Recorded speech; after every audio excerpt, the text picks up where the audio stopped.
आज हम पढ़ेंगे poem stopping by woods on a snowy evening written by Robert Frost. He is an American poet. ये poem लिखी गई थी जून 1922 में बट पब्लिश की गई थी 1923 में। सबसे पहले इस पोएम का बैकग्राउंड देखिए अगर तो रॉबर्ट फ्रॉस्ट ने ये पोएम लिखी है और उस टाइम को एक्सप्लेन किया है when you desperately wants to get away from responsibility, कि जब आप कुछ समय के लिए अपनी सारी रिस्पॉन्सिबिलिटीज जिम्मेदारियों से दूर होना चाहते हैं।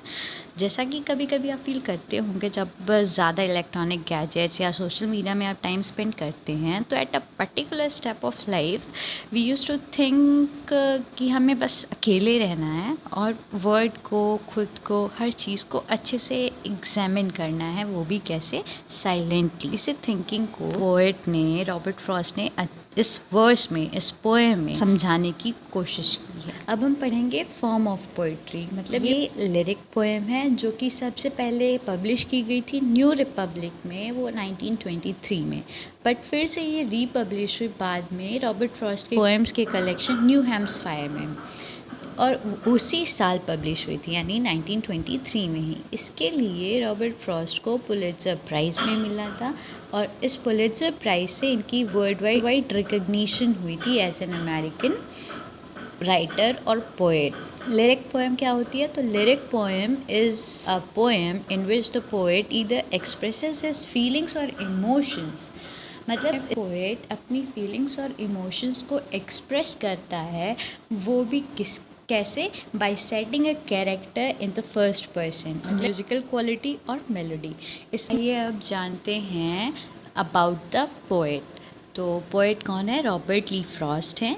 ये क्लासिकल राइटर थे जिनका बर्थ 26 मार्च को हुआ था सैन फ्रांसिस्को में। वो भी फादर का नाम विलियम प्रेस्कॉट फ्रॉस्ट था जो कि एक जर्नलिस्ट थे और इनकी मदर इजाबेला स्कॉटिश इमाइग्रेंट थी। Robert Frost graduated in 1892 as an valedictorian poet. शादी हुई थी एलिनोर वाइट से 1895 में। रॉबर्ट फ्रॉस्ट एक प्रोलिफिक पोएट थे, यानी अच्छी क्वांटिटी की पोएम्स या जो भी इनके वर्क होते थे वो अच्छी क्वांटिटी के होते थे और हाईली प्रोडक्टिव, या कह सकते हैं कि सोसाइटी पे इम्पैक्ट डालने वाले थे। तो रॉबर्ट ली फ्रॉस्ट एक प्रोलिफिक पोएट थे, नेचर लवर थे, तो नेचर पोएट थे। इनको पुलिट्ज़र प्राइज़ भी मिला था, 4 टाइम्स मिला था। पुलिट्ज़र प्राइज़ अमेरिका के एक प्रेस्टिजियस प्राइज़ है और he was named as poet laureate of Vermont on 22 July 1961। इनकी डेथ हुई थी 29 जनवरी 1963। वो इनको बरीड किया गया था ओल्ड बेनिंगटन सिमेंट्री इन बेनिंगटन वर्माउंट में। इनके एपिटाफ में इनकी last poem the lesson for today, जो कि 1942 में लिखी गई थी, कि last line I had a lovers quarrel with the word लिखा गया था। फ्रॉस्ट को नोबेल प्राइज़ के लिए भी नॉमिनेट किया गया था, किस फील्ड में? लिटरेचर की फील्ड में, फॉर 31 टाइम्स, यानी फ्रॉस्ट को 31 टाइम्स लिटरेचर की फील्ड में नोबेल प्राइज़ के लिए नॉमिनेट किया गया था। इनके कुछ नोटेबल वर्क्स हैं जैसे कि mending walls, after apple picking, north of Boston, New Hampshire, the road not taken, the death of the hired man, stopping by woods on a snowy evening, in the clearing, etcetera. अब हम पढ़ेंगे इस poem की explanation. ये poem 4 paragraphs की है और हर paragraph में 4 लाइन्स हैं। तो चलिए स्टार्ट करते हैं। Paragraph, whose words these are, I think I know. His house is in the village though. He will not see me stopping here to watch his woods fill up with snow. यहाँ पे poet कह रहा है कि ये जो would है, land जो कि ग्रीन ट्री से कवर हो, उसे वुड्स कहते हैं। तो पोएट कह रहे हैं कि को शायद पता है कि ये वुड्स, ये लैंड किसका है, जिसका है उसका घर विलेज में है, तो वो विलेज से मुझे नहीं देख पाएगा कि मैं यहाँ पे उसके वुड्स के पास रुका हुआ हूँ। और क्यों रुका हुआ हूँ? क्यों? उसके वुड्स, उसके लैंड को देखने के लिए जो कि स्नो से कवर्ड है। इस फर्स्ट पैराग्राफ में देखिए तो इसकी फर्स्ट लाइन जो है यहाँ पे इन्वर्जन यूज़ किया है पोएट ने पोएम को। फर्स्ट पैराग्राफ में देखिए तो इसकी फर्स्ट लाइन है, इसमें पोएट ने इन्वर्जन यूज़ किया है पोएम को और भी क्रिएटिव बनाने के लिए, अट्रैक्टफुल बनाने के लिए, रीडर्स को अट्रैक्ट करने के लिए। जैसे कि इसकी फर्स्ट लाइन इसकी फर्स्ट लाइन अगर सही से लिखी जाती तो होती I think I know whose words these are.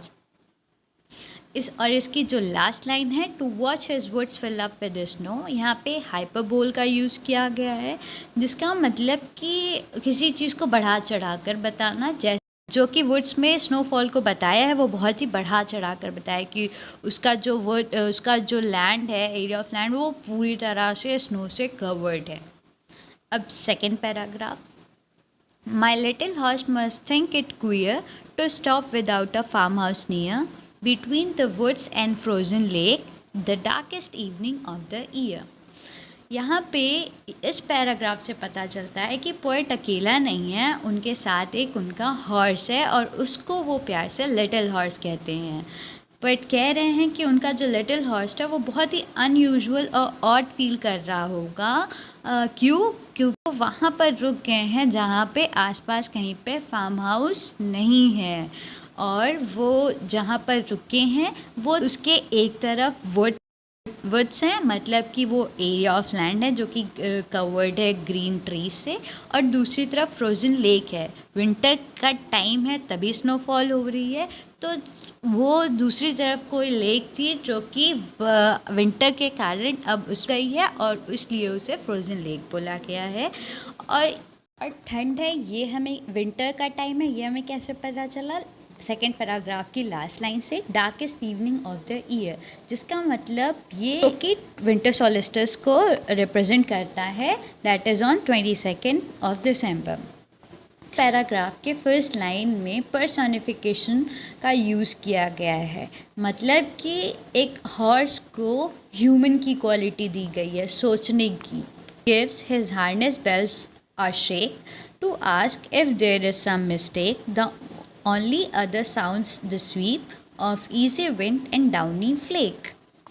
इस पैराग्राफ में हार्नेस का मतलब होता है म्यूजिकल इंस्ट्रूमेंट, एक तरह का सिंबल कह सकते हो आप, कि एज ए सिंबल उसको यूज़ किया जाता है। और थर्ड लाइन में स्वीप यूज़ किया गया जिसका मतलब मूव स्विफ्टली होता है, और लास्ट लाइन में डाउनी फ्लेक यूज़ हुआ है, मतलब सॉफ्ट, और फ्लेक मतलब पीसेस ऑफ स्नो। यहाँ पर थर्ड पैराग्राफ में पोएट कह रहे हैं हॉर्स को बोला गया है ही, तो हॉर्स अपनी हार्नेस बेल को शेक कर रहा है।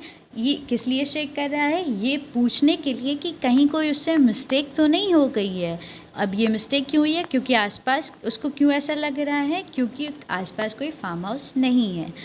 और उस बेल के अलावा और किस चीज़ की आवाज़ आ रही है? विंड का साउंड आ रहा है। दूसरा, उस विंड के कारण जो स्नो पीसेस ऑफ स्नो हैं उनकी सॉफ्ट साउंड आ रहा है।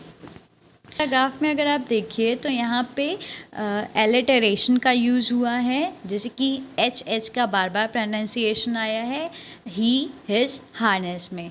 सेकेंड लाइन है, इसमें फिर से पर्सोनिफिकेशन फिगर ऑफ स्पीच का यूज़ है।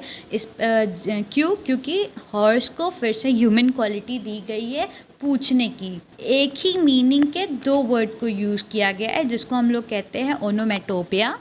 जैसे कि स्वीप का मतलब भी साउंड ही होता है और साउंड का मतलब तो साउंड होता ही है। तो अब लास्ट पैराग्राफ पढ़ते हैं। The woods are lovely, dark and deep, but I have promises to keep, and miles to go before I sleep, and miles to go before I sleep. यहाँ पे पोएट कह रहे हैं कि area of land covered with green trees वो देख रहे हैं, वो बहुत ही लवली है, बहुत ही ब्यूटीफुल है, बहुत ही डार्क है। मतलब वो इवनिंग का टाइम है तो वो डार्क टाइम को डिनोट कर रहा है, और डीप है, मतलब अगर उस चीज़ को फील करो तो बहुत डीप फीलिंग आती है आपको, तो वो डीपनेस यहाँ पे उसको बोला गया है। अब पोएट ब्यूटीफुल नेचर के इफ़ेक्ट से बाहर निकल के कह रहे हैं कि लेकिन ये वुड ज़रूर सुंदर होगा, बहुत ही होगा, डीप होगा, बट लेकिन उन्होंने जो भी प्रॉमिसेस अब तक किए मदर से, फादर से, सिस्टर से, ब्रदर से, नेबर से, लवर से, किसी से भी जो भी प्रॉमिसेस उन्होंने किए हैं वो कंप्लीट करना चाहते हैं। और माई to go before I sleep का मतलब कि आई स्लीप का मतलब डेथ है यहाँ पर। तो इस लाइन से ये है कि डेथ से पहले उन्हें बहुत कुछ कंप्लीट करना है, बहुत सारी चीज़ें करनी है अपनी लाइफ पे। माई to go before I sleep का यूज़ 2 बार किया गया है इसके मीनिंग पे फोकस डालने के लिए, जो कि कह रहे हैं कि डेथ से पहले पोएट को बहुत कुछ करना है। इससे वो कहना चाहते हैं अपने रीडर्स को भी कि उनके रीडर्स ने जो भी प्रॉमिसेस, जो भी चीज़ें अपनी लाइफ में सोची है करने के लिए, वो उन्हें फुलफ़िल करना चाहिए कि डेथ से पहले। तो ये मेटाफॉर यूज़ हुआ है, स्लीप को एज अ डेथ डिनोट किया गया है, इसलिए ये मेटाफॉर फिगर ऑफ स्पीच है। और आपकी जो फर्स्ट लाइन है इसमें डी का रेपिटेशन हुआ है डार्क डीप में, इसलिए एलिटरेशन है यहाँ पे। That is the end of the poem.